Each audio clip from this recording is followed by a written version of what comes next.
70 کی بات ہے کہ جب انڈونیشیا میں صدر سہارتو کی حکومت تھی کہ وہاں کی ایک خاتون زہرا فونا نے حضرت مہدی کی والدہ ہونے کا دعویٰ کر دیا۔ اس کا کہنا تھا کہ اس کے رحم میں پرورش پانے والا بچہ امام مہدی ہے، کیونکہ اس کے پیٹ سے کان لگا کر سننے پر اذان اور تلاوت قرآن کی آواز آتی ہے۔ یہ خبر زہرا فونا کے پڑوسی محلے سے نکل کر پورے شہر اور پھر سارے انڈونیشیا میں جنگل کی آگ کی طرح پھیل گئی۔ لوگ جوک در جوک اس خاتون کا دیدار کرنے اور اس کے پیٹ سے کان لگا کر اذان اور تلاوت سننے کے لیے آنے لگے۔ جب یہ خبر اخبارات کے ذریعے انڈونیشی حکام تک پہنچی تو سب سے پہلے نائب صدر آدم مالک نے زہرا کو اپنی رہائش گاہ پر مدعو کیا اور اس سے ملاقات کر کے باقاعدہ کان لگا کر اذان سننے کا شرف حاصل کیا۔ اس کے بعد انڈونیشیا کے وزیر مذہبی امور محمد ڈیلچن نے زہرا سے ملاقات کی اور اپنے بیان میں کہا کہ امام شافعی بھی 3 سال اپنی والدہ کے رحم میں رہے تھے، تو امام مہدی کیوں رحم مادر سے اذان نہیں دے سکتے؟ اس کے بعد تو گویا انڈونیشیائی حکام کی زہرا فونا سے ملاقات کی لائن لگ گئی۔ خود صدر سہارتو اور ان کی بیگم نے زہرا سے ملاقات کی۔ زہرا کی شہرت انڈونیشیا سے نکل کر پورے عالم اسلام میں پھیل گئی اور کئی اسلامی ممالک کے سربراہان نے زہرا کو اپنے ملک آنے کی دعوت دی تاکہ وہ اور ان کی عوام امام مہدی کی برکات و فیوز سمیٹ سکے۔ عالم اسلام میں خوشی کی لہر دوڑ گئی کہ بس اب مسلمانوں کے برے حالات کا خاتمہ ہونے والا ہے، جس کے بعد پوری دنیا میں اسلام اور مسلمانوں کا عروج حاصل ہوگا اور دشمنان اسلام کا خاتمہ ہوگا۔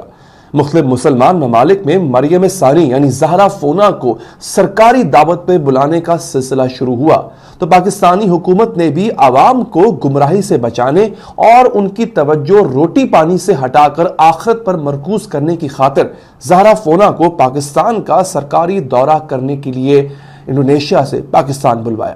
اب آپ کو بتاتا ہوں ناظرین کہ زہرا فونا جب پاکستان آئی تو یہاں پر کیا ہوا، بڑے عجیب و غریب واقعات پیش آئے۔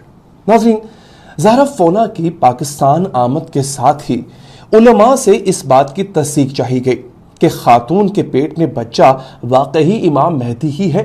چنانچہ مولانا احتشام الحق تھانوی اور مولانا اوکاڑوی کے انہوں نے باری باری خاتون کی بچہ دانی کے قریب کان لگا کر اذان سننے کے بعد پورے یقین کے ساتھ بیان جاری کیا کہ اذان کی آواز خاتون کے اندرونی حصوں سے ہی آ رہی ہے، بس امام مہدی کی آمد ہے۔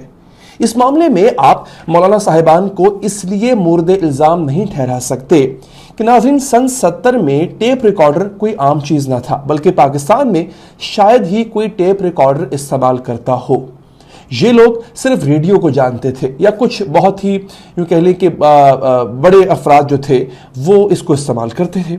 دوسرا، اس زمانے میں جو ٹیپ ریکارڈر استعمال ہوتے تھے وہ اتنے بڑے بڑے بھاری بھرکم تھے کہ کوئی ان کو اپنی ٹانگوں کے درمیان چھپا نہیں سکتا تھا۔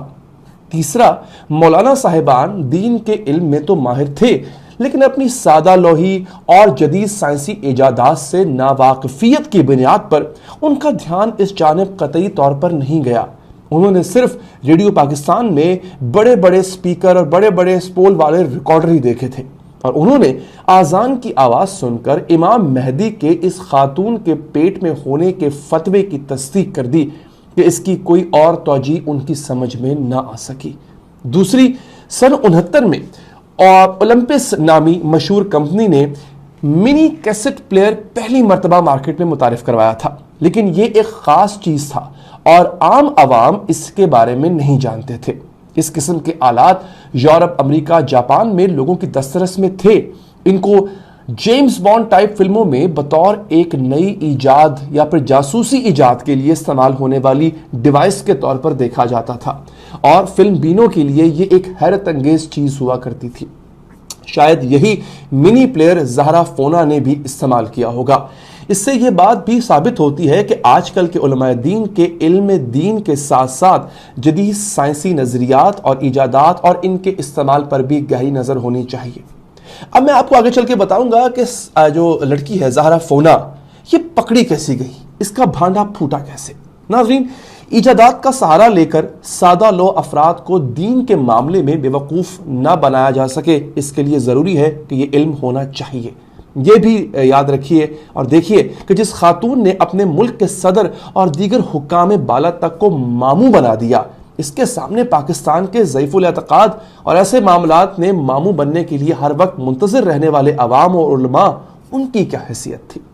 ناظرین، قرآن پاک کی سورہ حجرات میں آیت نہ ہے کہ اللہ تعالیٰ کا ارشاد ہے، اس کا ترجمہ بیان کر دیتا ہوں۔ اے مسلمانوں، اگر تمہیں کوئی فاسق خبر دے تو تم اس کی اچھی طرح تحقیق کر لیا کرو، ایسا نہ ہو کہ نادانی میں کسی قوم کو ایذا پہنچا دو، پھر اپنے کیے پر پشیمانی اٹھاؤ۔ اب ہمارے علماء حضرات کے لیے شاید تحقیق آواز سننے کی حد تک تھی، انہوں نے اس آواز کے ذریعے مزید اس کو قریدہ اور جستجو کرنا مناسب نہ سمجھا کہ یہ خبر اس قدر دل خوش کر دینے والی تھی کہ برادران اسلام مزید کچھ سوچنے سمجھنے کی صلاحیت سے قاصر ہو گئے۔ رہی بات زہرا کی ابتدا میں نماز پڑھنے کی، تو اسے ضعیف الاعتقادی اور جہالت ہی کہا جا سکتا ہے کہ اگر نعوذ باللہ امام مہدی اس کے بطن میں موجود تھے تو ان کی ابتدا میں نماز پڑھنے کے لیے ان کی پیدائش کا انتظار تو کر لیا جاتا۔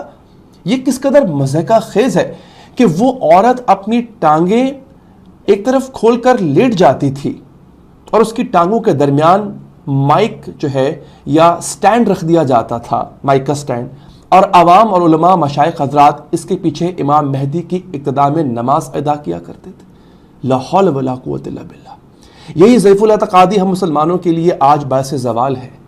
آپ امیجن کیجئے کہ مسجد کے اندر ایک عورت ٹانگیں کھول کے بیٹھی ہوئی ہے اور مائک پڑا ہوا ٹانگوں کے درمیان، کیا منظر ہوگا وہ۔